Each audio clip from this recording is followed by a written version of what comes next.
Legend of Dragoon is something that occupies kind of a strange place for me because, unlike a lot of PS1 games, I never owned it.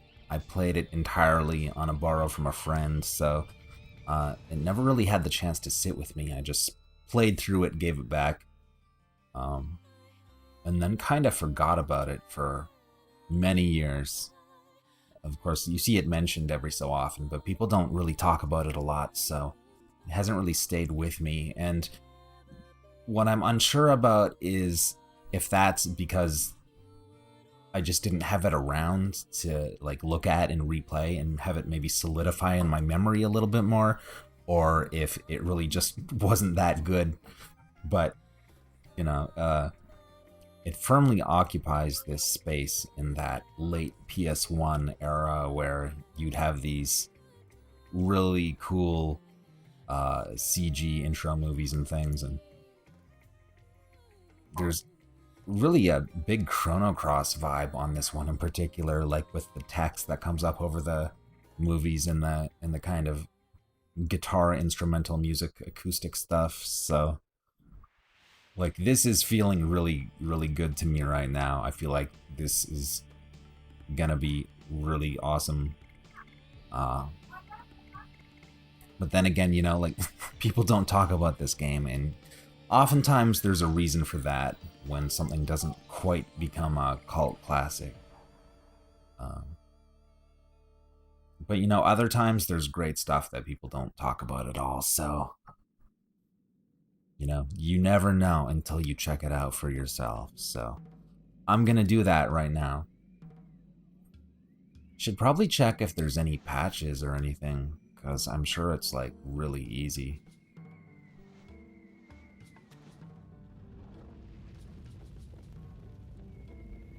FMV quality is like very good. Like this doesn't look like primitive 3D that you get in a lot of PS1 cinematics.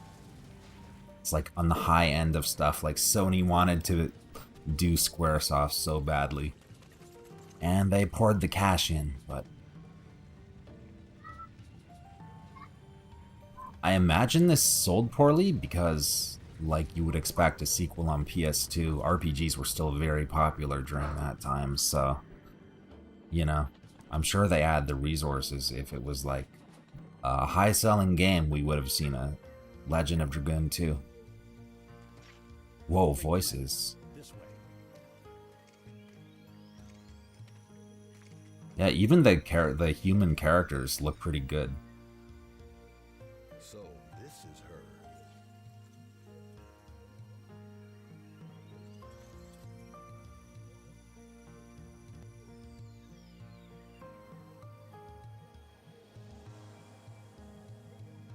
They seem pretty caring for evil army that's raising this village, applying some nice medical care.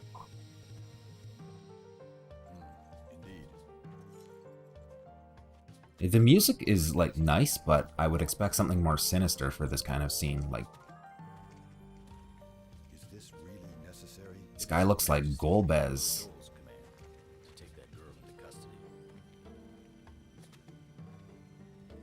Who is she? That is not your concern.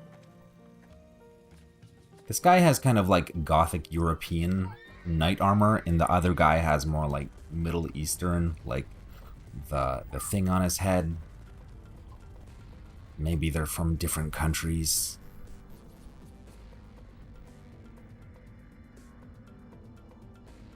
Okay, the music's a little bit more tense right now, just at the tail end of this scene, but for the most part, it was kind of just nice and pleasant as a village is getting fucking burned to the ground. Having some nice pastoral music. The dark sky with the light beams looks really cool.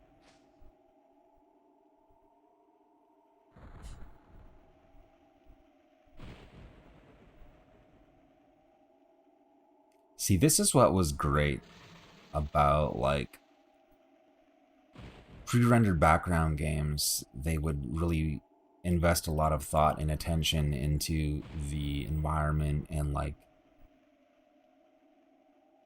details like what kind of day it is or what season, stuff that's often overlooked in games which kind of default to like afternoon and spring. Just this very specific, oppressive, overcast mood with the lightning is really nice. There's not a lot of like weather nuance in games. It's usually like it's sunny, or if it's like evil kind of depressing scene, then it's totally overcast. But you don't get a lot of stuff. You also get like sunsets and nighttime.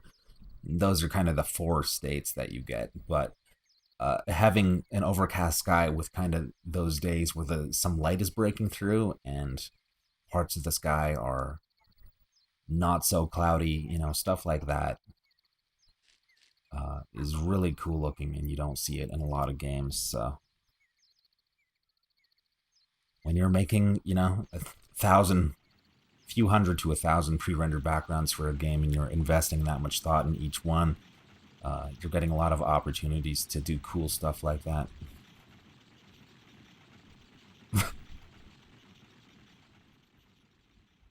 Oh, look at these guys. Bringing up the rear. Nah, man, I prefer oregano. Little joke for you.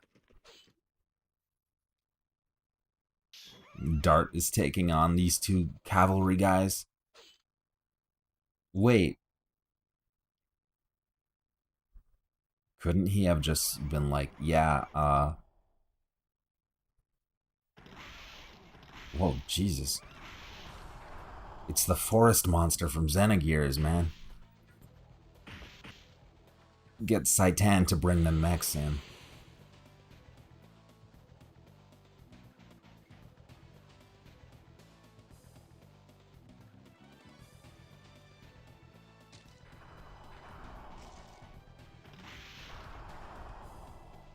The transition to like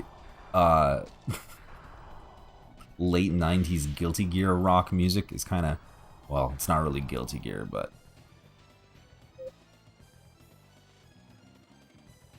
really quite a wide musical palette. You know, in Canada we use some French pronunciations for some things, and I apologize if I say palette. Please respect my culture. Nobody speaks French where I am. It's a complete lie.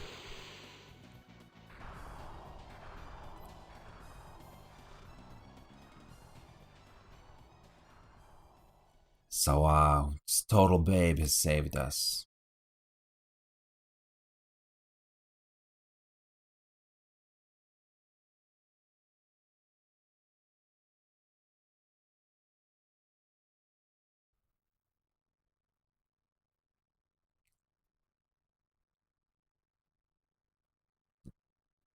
So, I'm getting from this that the military brought the dragon in as like a tool of destruction. Seems a little bit like overkill, which I guess is what this lady has said.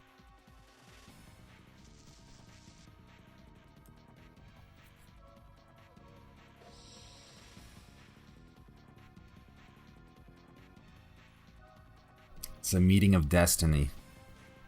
It was the will of the Force.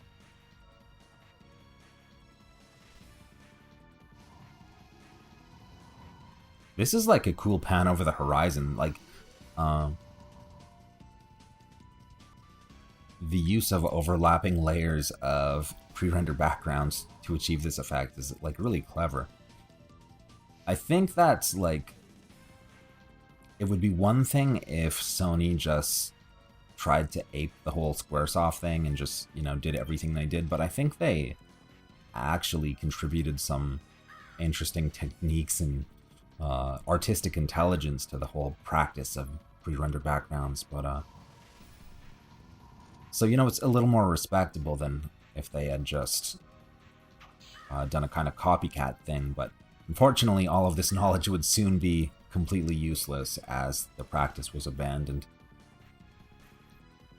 Oh no, actually, I think the first Shadow Hearts might have had pre-rendered. I really am not familiar with that game, but I seem to remember that.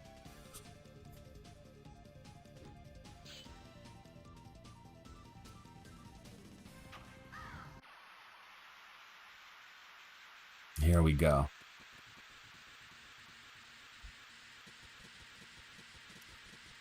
Perhaps emulator settings may not be the best right now.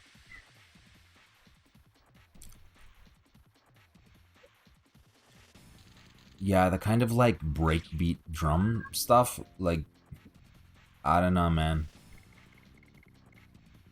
The musical identity of this game is really all over the place. I think I would probably prefer it if it was all the more like world music kind of stuff that was in the intro scene. Wait, what button is it?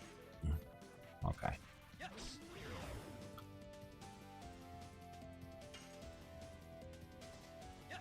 This part of the song always bothered me. It's like kind of a little bit juvenile. It's like really strikes me as what someone with a copy of Fruity Loops would think was a really badass moment in the song. Battle models look really good. Dart looks cool. And it keeps the stylization too, like Final Fantasy VIII, the battle models just look like, you know, pretty much fully formed adult human beings. But this strikes a nice middle ground between like keeping the stylization of the characters, but having them not look like garbage. So that's cool.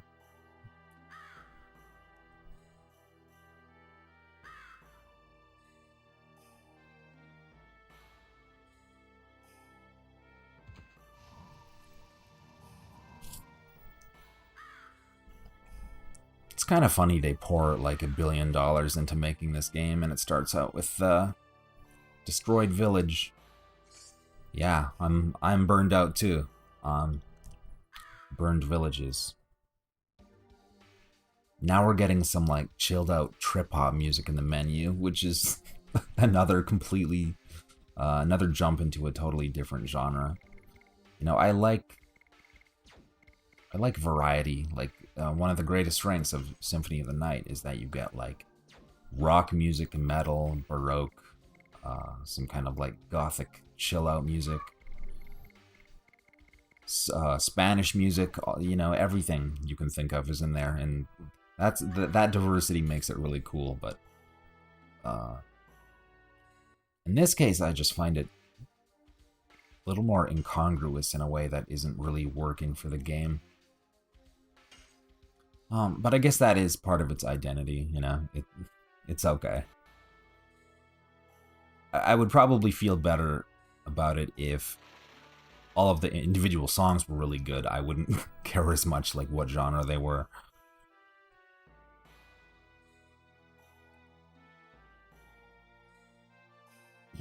It's Old Man model number 2. Well, it's the same model, but it's a different guy. That's how I'm really connecting to these dead villagers, is it's the same guy twice.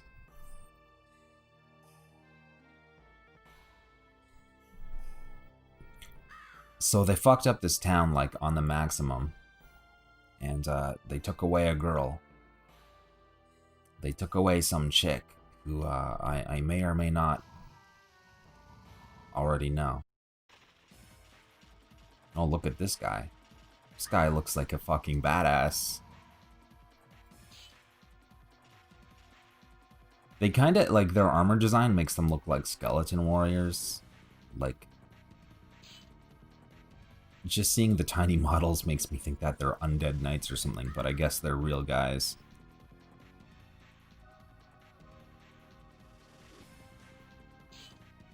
You know, my memories of this game are almost non-existent, but I have this inkling of a feeling that there is a reason that they totally torch down any place where Shauna has been. I think, people can't have seen her or something like that.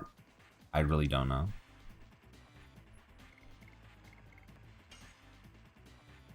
Am I getting the extra... I guess I can just not press a button, see what that looks like, and then... I'm surprised that this game doesn't have, like... You have to press the button on attack, like Mario RPG, to get some extra damage, but...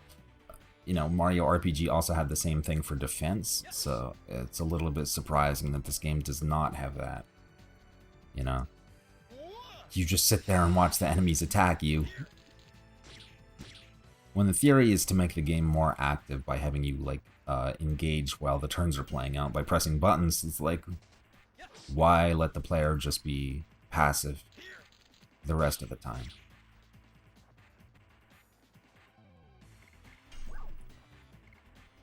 This game does, like, it's kind of coming back to me, the kind of unique aesthetic and style that Legend of Dragoon has. Really kind of stirring some memories. It's a lot of sense memory, too, from having played this around the year 2000.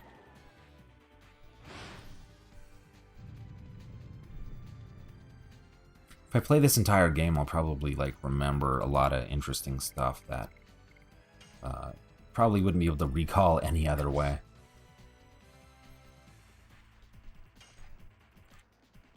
Yo, how do I know if... Does he do more attacks if I hit it? Is it like a combo system? Okay, let's try this. Is that it? Oh, okay. I guess my timing was off. It looked like I was pressing X at the right time, but it's a little misleading. Because he does double slash. Let's try to get it again. I guess nah, maybe it didn't matter. It's a pretty good win pose. There's a cool mechanical quality to it. Dart is such a RPG hero. I feel like Dart could be a character in a number of fighting games. He could probably be in, like, King of Fighters. He would be a good guest character in that game.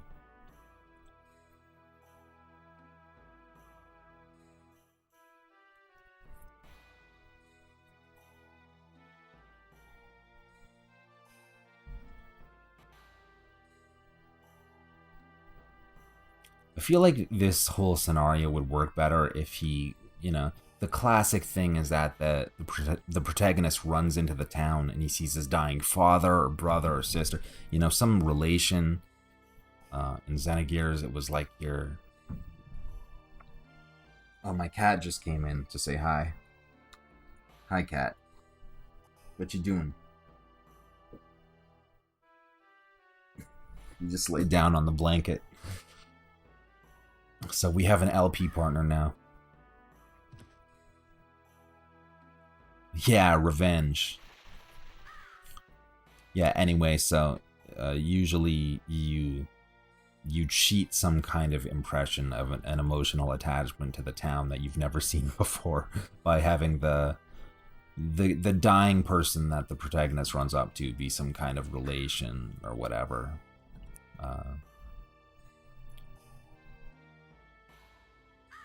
Sometimes it can even be a little bit effective, like in Xenogears, where you spend just a few minutes with Alice and Timothy, who seem like nice people, good friends. There's a bit of melancholy romance when Alice is like, hey, Faye, maybe we could have been together, or whatever, and you're a little bit sad, it's a little bit wistful, and then she gets nuked. But then also, the interesting thing about Xenogears is that the protagonist is actually the guy who blows up the town, so, little things like that put a twist on something that could otherwise be very boring. And this is possibly one of the RPG towns that I care least about.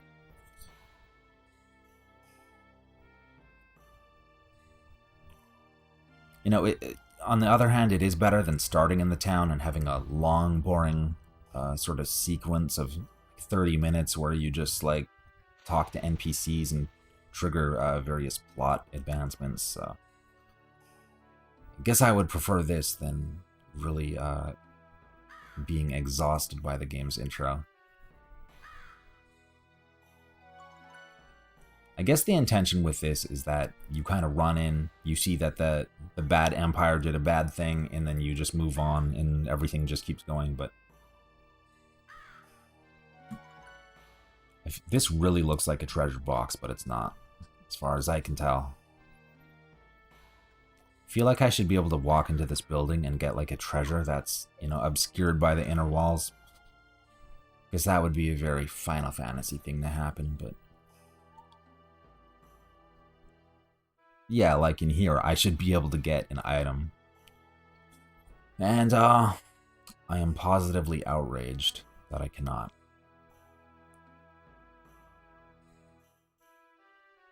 Yeah, Dart was gonna kill the entire enemy army. What a prick for not being here. What were you doing in the forest, bro?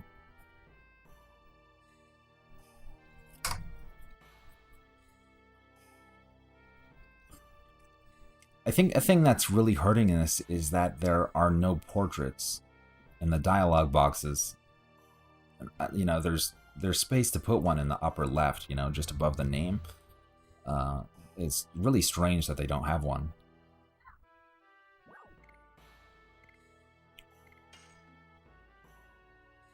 Wait, we're gonna fight this guy? Okay. You know, because they have the portraits already made. Should probably fix the battle loading in the emulator settings. I think MCXVIII does have unique options for Legend of Dragoon, so...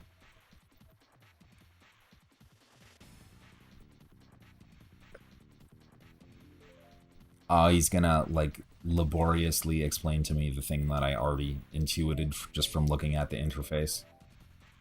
Okay, let's rock this tutorial.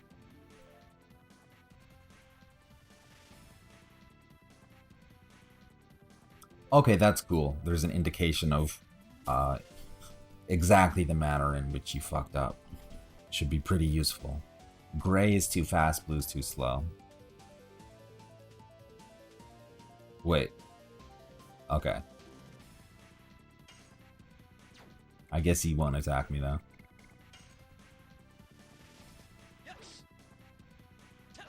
Pressing too quick. Yeah, let's practice this. This is gonna be some, like, video gold.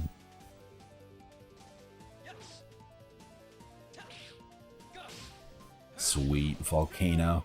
Yeah, I remember, these voice clips are pretty good, actually. Like, you know, as charming and goofy as the Star Ocean 2 kind of Claude Kenny voice clips are, these ones are actually, like, not too bad. You can kind of take them seriously. Sometimes enemies fight back. Well, you know, I know Final Fantasy is an easy series, but I hope the enemies fight back. Okay, so I spoke too soon. There is some kind of counterattack thing. You're blowing away, dude.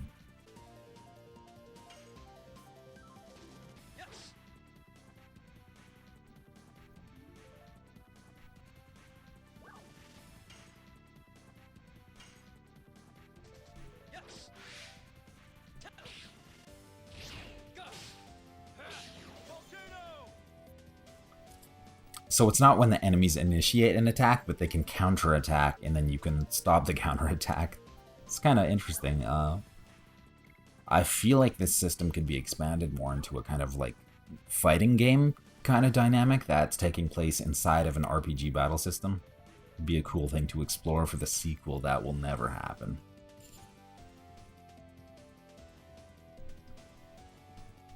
Halves the damages. That's an interesting thing. I've never seen that, I don't think, in an RPG before, where defending protects you from status effects.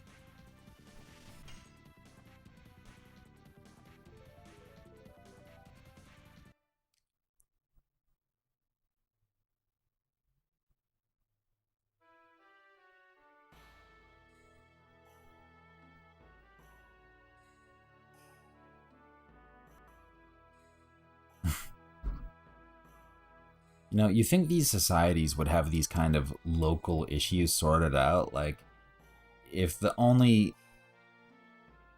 help that you can get is from the nearby castle, which, you know, presumably would have some kind of like political ownership over the town or the province. And then you can't actually contact them or have any like trade routes or anything with the castle because of an evil monster in a cave. It's like that's probably something that the entire town would have solved really fast, because you need like agricultural transport routes and stuff like that. So the whole town guard would probably go out, get rid of the monster, so that they can ship grain to the castle. Because, you know, you gotta pay grain taxes. Guess not, though.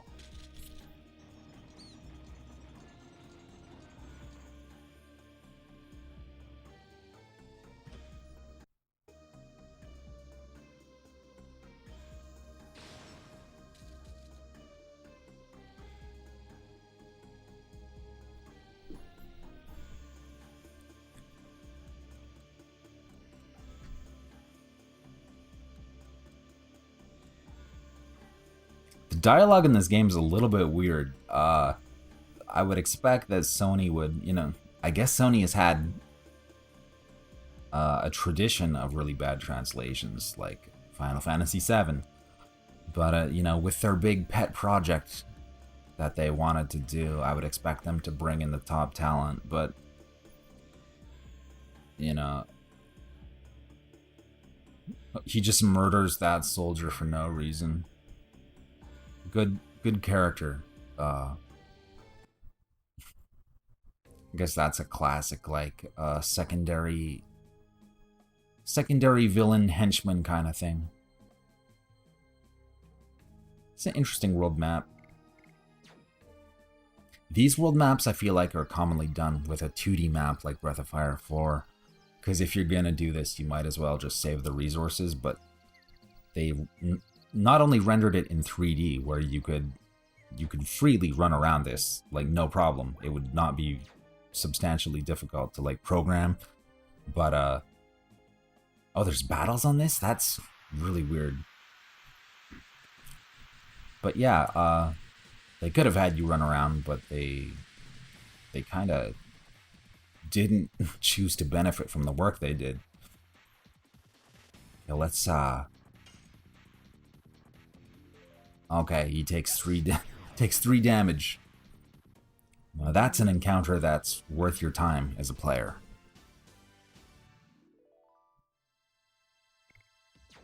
Okay, so you can move the camera. That's well, you can not really move it. It's like two different modes. So what if I go back to the forests?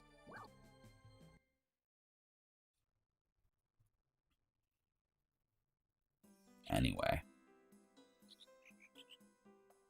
this background is really getting trashed by the compression, but it's kind of a pleasant effect. Don't really like the red grounds. Reminds me of the Red Ridge Mountains, which is not a place that you want to go. Kind of got like some relaxing jazz music now. So. Reduces risk of encounter. That sounds good.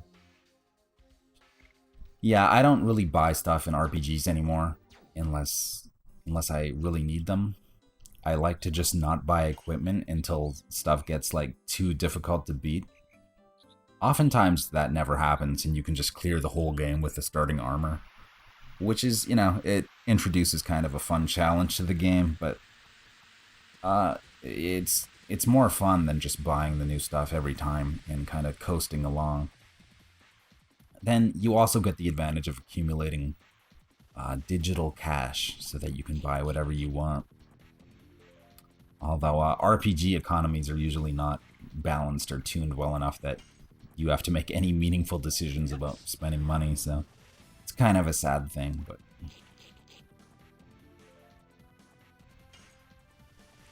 In the case that an RPG does have some kind of like interesting constraints on your spending, then the approach that I use is actually pretty sensible.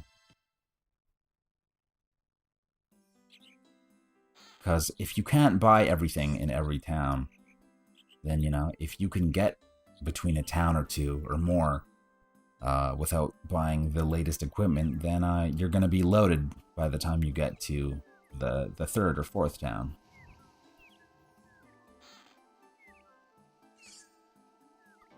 Top RPG strategies.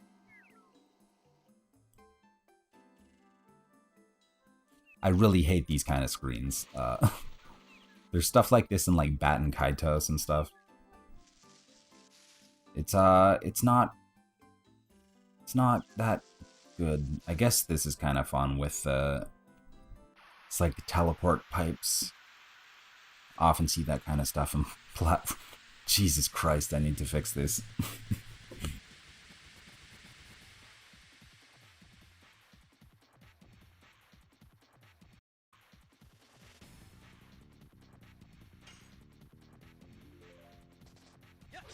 No, really not good at the attack system.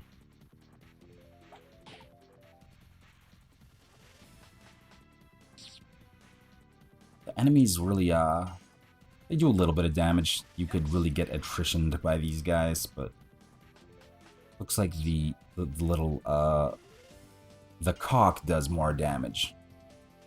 The assassin cock, really the most dangerous foe in this scenario.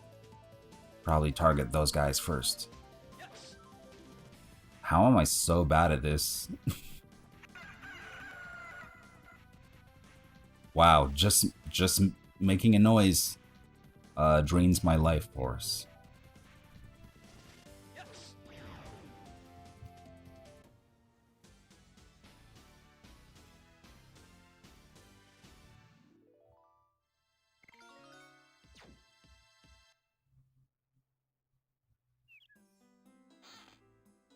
$20G, baby. The dream of every adventurer.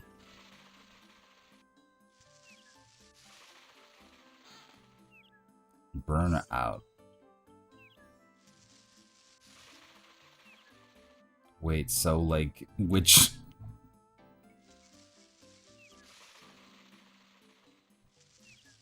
Are they consistent? Like, do they always... Yeah, they seem to always go to the same place.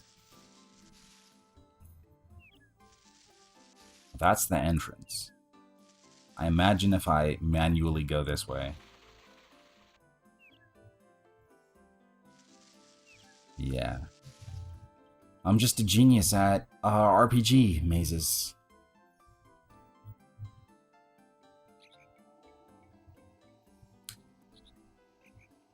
Yeah,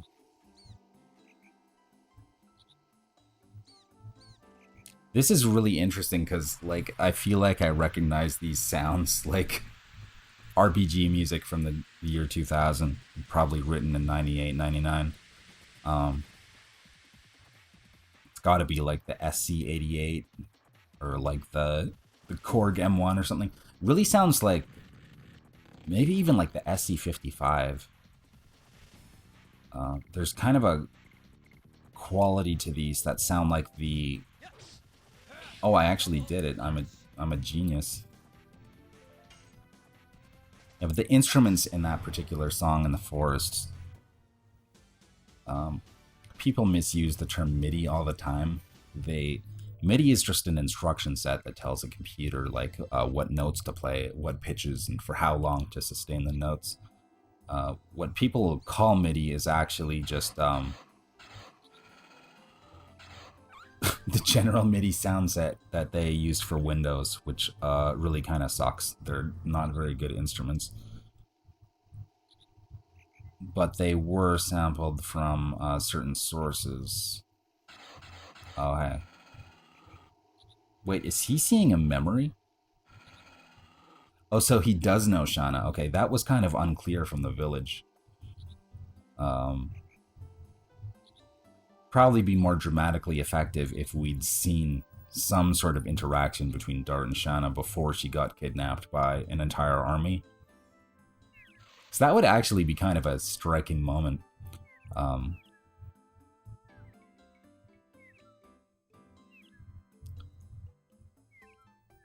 If you have your relationship with like your childhood friend or like romantic interest, and then like something kind of run-of-the-mill bad thing happens, or she's just kidnapped by bandits or something, that's one thing. But it's like if an entire army marched in just to take the girl who lives like across the street from you, that'd be like, okay, not sure what she did, but I guess it must be a big deal.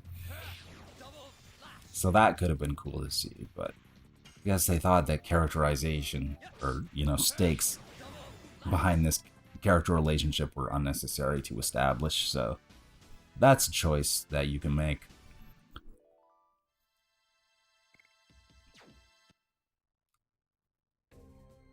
There's like a penal colony on the ocean, like just south of your small village. Like, not really sure this is a good location to build a prison, unless that one village is producing a lot of crime.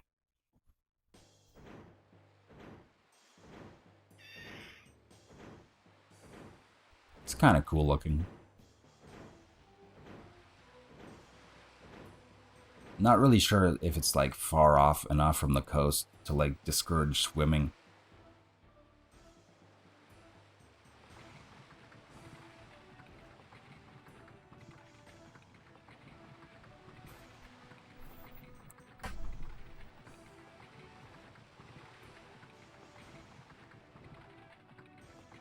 I feel like they're, you know, Dart probably should have just gotten into that carriage, because that would give you good, like, narrative logic for how a single guy is going to get into a maximum security prison with only one point of access.